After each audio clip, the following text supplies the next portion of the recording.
Hello నమస్తే అందరు బాగున్నారా? Welcome back to Shweta's world. ఇవాళ నేను వండే కర్రీ ఉలవకాయలు చికెన్ లివర్ అండి. రెండు చికెన్కి సంబంధించినవే. ఇక్కడ నేను కొంచెం టీ పెట్టుకుంటున్నా. మనం అవి క్లీన్ చేసేలోపు కొంచెం టీ కూడా పెట్టుకొని తాగితే కొంచెం ఫ్రెష్గా ఉంటుందని చెప్పి. అలాగే వింటర్ సీజన్ కదా, ఇది కడిగేలోపు టీ కూడా అవుతుంది. ఆ తర్వాత ఇది కడిగి పక్కకు పెట్టి టీ తాగొచ్చు అని చెప్పి ఇక్కడ నేను చూపిస్తున్నాను చికెన్ లివర్ అండ్ గిజర్డ్. ఆ ప్లేట్ ఎందుకు తీసుకున్నానంటే దాని కింద హోల్స్ ఉన్నాయి కదా, నెట్ లాగా వాటర్ మంచిగా క్లీన్గా వెళ్ళిపోతాయి. అదే బౌల్ అయితే ఏమవుతుందంటే మనం క్లీన్గా వాటర్తో కడిగి పెట్టినాక వాటర్ కింద అడుగున ఉంటుందని నేను దాంట్లో వేశాను. ఆ బౌల్ని నేను సింక్ దగ్గర పెట్టేస్తే వాటర్ మొత్తం పోయి ఓన్లీ అవి మాత్రమే ఉంటాయి కదా అని ఇక్కడ నేను చూపిస్తున్నా అంటే టీ తాగేసి ఆనియన్స్ కట్ చేసి పెట్టుకుంటున్నా ఫస్టే. ఈలోపు మనకు క్లీన్గా వాటర్తో కడిగేసి పెట్టుకున్నాం కాబట్టి నార్మల్గా ఒక వాటర్ చుక్క కూడా లేకుండా మొత్తం ఇంకిపోతాయి. అప్పటి వరకు ఆనియన్స్ కడిగేసి మనం అన్నీ ప్రిపేర్ చేసి పెట్టుకుంటే మనకు కూడా కర్రీ తొందరగా చేసుకోవచ్చు కదా అండి. అక్కడ నేను రోల్ కూడా పెట్టుకున్నా. రోల్ ఎందుకంటే మీకు ఆల్మోస్ట్ నా వీడియోస్ చూసిన వాళ్ళందరికీ తెలుసు అనుకుంటా. ఎందుకంటే నేను ఎక్కువగా అయితే మసాలాను చేయితోని అంటే నూరుకొని వేసుకోవడానికి ఇష్టపడతా మిక్సీ పట్టడం కంటే. రోల్లో మాత్రం ఎక్కువగా ఏం చేస్తానంటే లవంగా, ఇలాచి, మిరియాలు, దాల్చిన, ఎల్లిపాయలు ఇలాంటివి దంచి నేను కర్రీలో వేయడానికి ఇష్టపడతాను. ఇక్కడ చూపిస్తున్నానండి ఇలాచి, లవంగాలు. మనం తీసుకునే క్వాంటిటీని బట్టి మసాలాలను ఎక్కువగా యూజ్ చేసుకోవాలండి. ఎందుకంటే స్పైసెస్ కొంచెం తక్కువ వాడితేనే ఇప్పుడున్న టైంకి అయితే, అంటే ఇప్పుడున్న ఈ వెదరు, ఇప్పుడున్న ఈ పొల్యూషన్కి మనకు మసాలాలు కూడా హెల్త్కి కరెక్ట్గా సెట్ అవుతలేవండి ఎక్కువ తీసుకుంటే. అందుకే కొంచెం మీడియంగా తీసుకుంటేనే బెటరు. దాదాపు ఆల్మోస్ట్ ఒక 1/2 kg ఉంటుంది అనుకుంటా, నాకు అంత ఐడియా లేదు ఆ రోజు. కాబట్టి దానికి సరిపడా ఒక ఇలాచి, ఒక 2-3 లవంగాలు, కొంచెం దాల్చిన, కొన్ని మిరియాలు, కొంచెం జీలకర్ర ఇవన్నీ కలిపి దంచేసుకొని ఒక పౌడర్, కొంచెం మరీ మెత్త అయినా పర్లేదు, కొంచెం బరకగా అయినా పర్లేదండి. ఆ ఫ్లేవర్ మనకు వస్తే సరిపోతుంది. అవన్నీ వేసి దంచుకుంటున్నా. నేను అన్ని నాన్ వెజ్ కర్రీస్లోకి ఎక్కువగా దంచి వేసుకోవడానికి ఇష్టపడతా. ఎందుకంటే దంచిన దానికి మిక్సీ పట్టిన దానికి చాలా డిఫరెన్స్ ఉంటుందండి. మీరు కూడా ఒకసారి ట్రై చేసి చూడండి. అందులో కొంచెమే మసాలా అయింది కదా, కాబట్టి అది అడుగున దానికే అంటుకుంటుందని చెప్పి కొన్ని ఆనియన్స్ కూడా నేను వేసానండి. కర్రీ స్టార్ట్ చేద్దాం. స్టవ్ పైన ఒక బౌల్ పెట్టుకొని అందులో ఆయిల్ సరిపడంత ఆయిల్ వేసుకుందాం. మనం నాన్ వెజ్ చేసేటప్పుడు ఎప్పుడైనా సరే అండి గుర్తుపెట్టుకోవాల్సింది ఏంటంటే మెయిన్గా ఆయిల్ కొంచెం ఎక్కువనే ఉండాలండి నాన్ వెజ్ కర్రీస్కి. ఎందుకంటే కొంచెం స్మెల్ రాకుండా, నాన్ వెజ్ అంటేనే మనకు స్మెల్ వస్తుంది కదా, అలాంటి స్మెల్ రాకుండా ఉండాలంటే మనం ఆయిల్ ఎక్కువ వేసుకోవాలి. ఎక్కువగా అంటే మరీ ఎక్కువ కాదు, కానీ కాస్త వెజ్ కర్రీస్లో వేసేదానికంటే నాన్ వెజ్ కర్రీస్కి కొంచెం ఎక్కువ వేస్తే బాగుంటుంది. ఇప్పుడు ఇక్కడ ఫస్ట్ అయితే ఓన్లీ నేను ఆనియన్ ఇవన్నీ ఎందుకు వేయలేదు అనుకుంటున్నారా? వేయొద్దండి. వేస్తే అవి చాలా ఫ్రై అయ్యేంత లోపు ఇవి మాడిపోతాయి.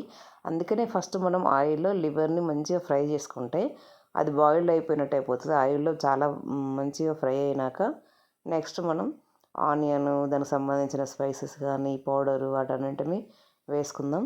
నేనేం చేస్తానంటే ఎప్పుడైనా ఒక పని చేస్తే ఒకటే పని చేసుకోవడం కాకుండా అండి 2-3 పనులు వేస్తా సేమ్ టైంలో. చూడండి, ఆయిల్లో అక్కడ లివరు గిజర్డ్ వేసి అది ఫ్రై అయ్యేంతలోపు ఖాళీగా కూర్చోవడం ఎందుకని ఇక్కడ కొన్ని గిన్నెలు ఉంటాయి సింక్లో, వాటిని నేను క్లీన్ చేసుకుంటున్నాను. ఇలా నేను ఎంత త్వరగా మనకి వర్క్ ఒకేసారి ఎన్ని పనులు చేసుకోవచ్చు అని చూసుకొని త్వరగా కంప్లీట్ చేసుకొని కాసేపు మనం రిలాక్స్గా కూర్చుంటేనే కదండి మా ఇంట్లో ఉన్న లేడీస్కి కొంచెం టైం దొరుకుతుంది. మనకంటూ మనం కూడా టైము కొంచెం కేటాయించుకోవాలండి. లేదంటే 24 hours ఇంటి వర్క్ అని అదని ఇదని పిల్లల్ని పట్టించుకోవడం, పిల్లల కోసం చూడడం, వాళ్ళని చదివించడం, ఇంట్లో పనులు చేసుకుంటూ బిజీగా ఉండకుండా మనకంటూ కూడా కాస్త టైం కేటాయించుకొని కొంచెం మన హెల్త్ని కూడా కరెక్ట్ చూసుకోవాలండి. లేదంటే హెల్త్ ప్రాబ్లమ్స్ చాలా ఇదవుతుంది. నేను ఎప్పుడైనా సరే లేజీగా కాకుండా ఉన్న టైంలోనే ఒకేసారి 2-3 పనులు చేసేసుకొని మిగతా టైము కాసేపు మొబైల్ చూడడం కానీ, కాసేపు టీవీ కానీ, అంటే ఎంతైనా నేను టీవీ ఎక్కువ చూడనులేండి, ఫోనే ఎక్కువ చూస్తాను. రీల్స్ కానీ ఇలాంటి ఏమన్నా అప్లోడ్ చేయడానికి కానీ వీడియోస్ అని అది ఇదని ఏదో ఒక వర్క్ అయితే పెట్టుకుంటాను. కానీ ఎక్కువసేపు వంటే కావాలి, ఆ వంట అయినాక గిన్నెలు తోమేద్దాం, స్టవ్ కడిగేద్దాం అట్లా అని కాకుండా సేమ్ టైంలో ఎట్ ఏ టైంలో స్టవ్ ఇప్పుడు చూడండి, ఇక్కడ నేను కర్రీ కలుపుతున్నా కదా, కాస్త పసుపు వేసాను. పసుపు వేసి కాస్త ఒకసారి కలిపేసి తర్వాత మళ్ళీ మూత పెట్టి ఏం చేస్తానంటే ఆ చుట్టుపక్కల స్టవ్ మీద కానీ స్టవ్ కింద కానీ సైడ్కి కానీ వెనకాల కానీ కొంచెం ఆయిల్ పడ్డా ఏదైనా కూరగాయలు కానీ ఇలాంటి ఆనియన్స్ కానీ కింద పడినా కూడా తుడిచేసుకుంటా. చూడండి ఇక్కడ ఎగ్జాంపుల్ మీకు చెప్పే లోపే నేను చేసింది కూడా మీకు ఆల్రెడీ కనబడుతుంది. నాది మీకు వీడియోలో చూపిస్తున్నాను కాదు కానండి, నేను చేసే రొటీన్ పనే ఇది. ఎంత మూడింటి మీద 3 స్టవ్లు ఖాళీగా లేకున్నా వంట నడుస్తున్నా కూడా నేను కంపల్సరీ క్లీన్గా తుడుస్తూనే ఉంటా స్టవ్ని. అదొక హాబీ అయిపోయిందండి నాకు. ఎందుకంటే నీట్గా ఉంటేనే మంచిగా అనిపిస్తుంది. ఎవరైనా సడన్గా వచ్చినా లేకుంటే మనకైనా సరేనండి, స్టవ్ని అలాగా ఉంచుకొని తినడం అంటే కూడా మనసొప్పది నాకైతే. నేను నీట్గా తుడుచుకొని ఎంత వర్క్ ఉన్నా ఎంత బిజీగా టైం పొద్దున కూడా మార్నింగ్ టైంలో పిల్లలకి టిఫిన్ బాక్సులు పెట్టే టైంలో కూడా ఎంత హడావిడి ఉన్నా అటు టిఫిన్ చేస్తూనే ఇటు క్లాత్ బట్టి తూచేసుకుంటూ ఉంటాను స్టవ్ను నీట్గా. స్టవ్ చుట్టూ కూడా కింద మన టైల్స్ని కూడా నీట్గా తుడిచేసుకుంటాను. ఇక్కడ నేను ఏం చేస్తున్నా అంటే లివర్ని ఫస్టే కట్ చేయడం ఎందుకు, స్మూత్గా ఉంటుంది కదా, ఒకలాగా అనిపిస్తుందని మనం ఆయిల్లో ఫ్రై కాగానే ఏం చేస్తున్నానంటే ఈజీగా స్పూన్తోనే 2 పార్ట్స్ లెక్క డివైడ్ చేస్తున్నా. అది ఈజీ అవుతుందండి. అట్లా ఫ్రై అయినాక కట్ చేస్తే ఈజీగా కట్ అవుతుంది. అదే మీకు ఇక్కడ చూపిస్తున్నా. ముందే ఎందుకు పచ్చి వాటిని కట్ చేయడము, అదొకలాగా మనకు చేయి కంటితే మంచిగా అనిపించేది. కొంచెం స్మూత్గా ఉంటుంది కదా లివర్ అని చెప్పి నేను ముట్టుకోలేదండి. ఆయిల్లో డీప్ ఫ్రై అయినాకనే స్పూన్తోనే కట్ చేస్తున్నా. ఈజీగా అయిపోయింది. మొత్తం లివర్స్ ఎన్ని ఉన్నాయో ఆ లివర్స్ అనేవి చూసుకుంటూ కట్ చేసా చిన్న చిన్న పీసుల్లాగా. అందులో 2 రకాల ఉన్నాయి కదా, లివర్ ఉంది, గిజర్డ్ ఉంది. ఇది చూడండి మీకు చూపిస్తున్నా. ఫ్రై అయింది మంచిగా నూనెలో అని చెప్పి. నార్మల్గా అయితే ఇంకా నాన్ స్టిక్లో వేసుకుంటే ఇంకా మంచిది, ఎందుకంటే కింద గంజు అడుగంటది. ఇప్పుడే మనం ఆనియన్ పేస్ట్, ఈ ఆనియన్ కానీ లేదంటే జింజర్ గార్లిక్ పేస్ట్ కానీ వేస్తే ఏమవుతుందంటే కింద అడుగంటుతుందండి. ఇవి ఫ్రై కావడానికి చాలా టైం పడుతుంది.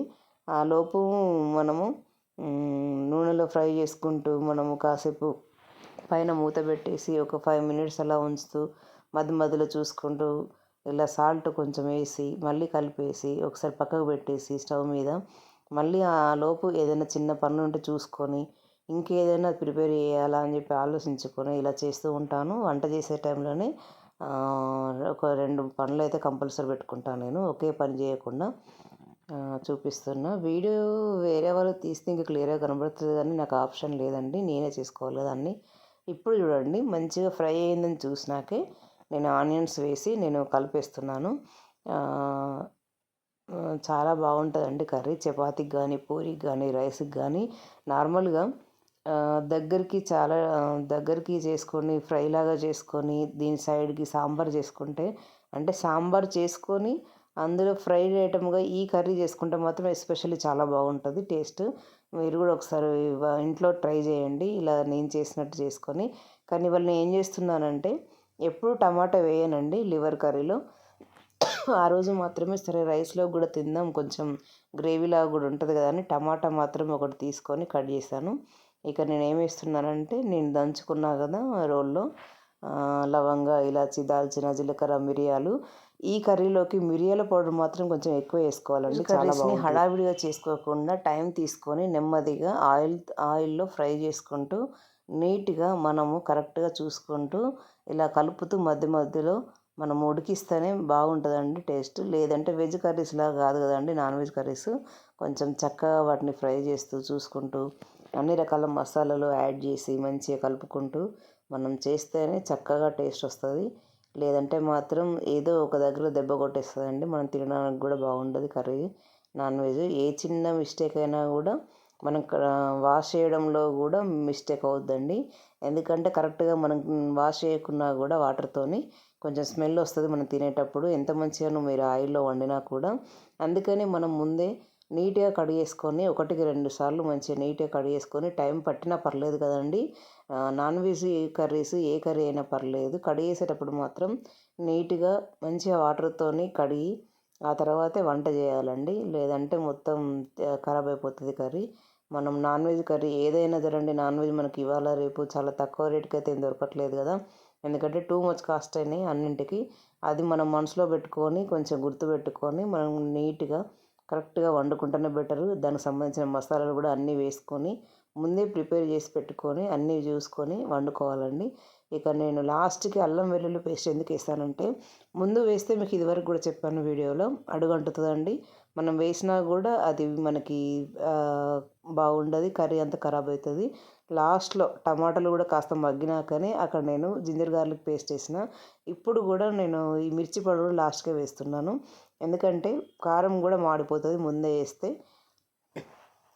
చూడండి, కొత్తిమీర కూడా కొంచెం నేను మధ్యలో వేస్తా, తర్వాత మళ్ళీ బంద్ చేస్తే ముందు కూడా వేస్తా. ఇక్కడ ధనియాల పౌడర్ కూడా వేస్తున్నాను. ఉప్పు కూడా వేసాను. నేను స్టార్టింగ్లో ఉప్పు వేయలేదు, ఎందుకంటే ఫస్ట్ మనం సాల్ట్ వేస్తే వాటర్ అంతా ఎక్కువ అయిపోయి కర్రీ వాటర్ వాటర్ అనిపిస్తుంది ఆయిల్లో.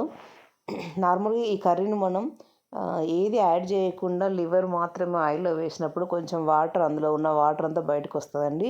ఆ వాటర్ అంతా మగ్గిపోయినాకనే, ఆయిల్ అనేది పైకి వచ్చినాకనే మనం ఆనియన్స్ కానీ మిగతా ఈ ఐటమ్స్ అన్నీ వేసుకొని కలుపుకోవాలి. చూడండి, ఆల్మోస్ట్ కర్రీ దగ్గరకు అయిపోయినట్టే. మీకు కనుక నా వీడియోస్ నచ్చినట్లయితే ప్లీజ్ లైక్ చేయండి, కమెంట్ చేయండి, షేర్ చేసుకోండి అండ్ సబ్స్క్రైబ్ చేయండి. కొంచెం ఎంకరేజ్మెంట్ చేయండి. వీడియోస్ మీకు ఎలాంటి వీడియోస్ కావాలనేది కమెంట్ బాక్స్లో మాత్రం కమెంట్ చేసి చెప్పండి. ఇంకేదైనా ఇంప్రూవ్మెంట్ చేసుకోవాలంటే కూడా, నాకు ఏదైనా సజెషన్ ఇవ్వాలనుకుంటే కూడా మంచి మంచి కమెంట్స్తో సజెషన్ పెట్టండి. కానీ బ్యాడ్ కమెంట్స్ కానీ బ్యాడ్గా ఇది చేయడం కానీ చేయకండి. ఆల్రెడీ కర్రీ ఫినిష్ అయిపోయిందండి. నేను ఇంకో బౌల్లోకి తీసేసుకొని మీకు చూపిస్తున్నా. లైటింగ్కి కరెక్ట్గా కనబడుతుందో లేదో నాకు తెలియదు, కానీ చూడండి, అన్నీ నేను ఒక్కదాన్నే చేసుకోవాలి కాబట్టి ఇక్కడ కెమెరా కూడా సెట్ చేసుకుంటూ ఇక్కడ తీస్తున్నా, ఫోటో తీసుకుంటున్నానండి థంబ్నెయిల్కి. చూడండి, చపాతీ పూరి దేనితోనైనా మీరు ఏ కాంబినేషన్ అయినా బాగుంటుంది దీనికి. రైస్ కూడా ఇలాంటి కర్రీస్ ఫ్రై చేసుకున్నప్పుడు మాత్రం కంపల్సరీ రసం కానీ సాంబార్ కానీ చేసుకొని తినండి, చాలా బాగుంటుంది. ఇంకా ఎలాంటి వీడియోలు కావాలో నాకు కామెంట్ బాక్స్లో చెప్పండి, నేను కంపల్సరీ ట్రై చేస్తాను. చూడండి, నేను కాస్త టేస్ట్ చూస్తున్నా ఎలా వచ్చిందో చూద్దామని. ఆల్రెడీ రైస్ కూడా పెట్టేశారు, మా పిల్లలు ఆకలి అని తిరుగుతున్నారు వెనకాల. నేను టేస్ట్ చేసి మీకు చెప్తా చూడండి. కానీ లివర్ను గిజర్డ్ కర్రీ మీరు కొంచెం ఆయిల్ ఎక్కువ వేసి మిరియాల పౌడరు ఇలాంటి స్పైసెస్ యాడ్ చేసి వండి చూడండి, చాలా బాగుంటుందండి టేస్ట్. అసలు మీరు ఇక మర్చిపోలేరు, అంత బాగా వస్తుంది. అది చికెన్ కంటే కూడా మంచిగా అనిపిస్తుంది దాని ఫ్లేవరు. నార్మల్గా అయితే ఊర్లలో అయితే పొయ్యిలో, మన కట్టెల పొయ్యిలో కూడా వీటిని కాల్చుకొని కూడా ఉప్పు కారం వేసుకొని తింటారండి. అట్లా కూడా నేను తిన్నాను, నాకు నచ్చుద్ది. అట్లా పొయ్యిలో కాల్చుకొని ఇట్లా ఉప్పు కారం వేసుకొని కూడా తింటారు, చాలా బాగుంటుంది. పార్టీలు చేసుకునే వాళ్ళైతే నాన్న వాళ్ళు కానీ వీళ్ళు కానీ మగవాళ్ళు, వాళ్ళు పార్టీలలో కూడా వీటిని నార్మల్గా ఆయిల్లో ఫ్రై చేసుకొని ఉప్పు కారం చల్లుకొని మాత్రమే తింటారు. ఇలాంటి మసాలాలు ఏమి వేసుకోరండి, చాలా ఎంజాయ్ చేస్తారు వాళ్ళు. నెక్స్ట్ వ్లాగ్లో మళ్ళీ కలుద్దాం. బాయ్ అండి అందరికీ.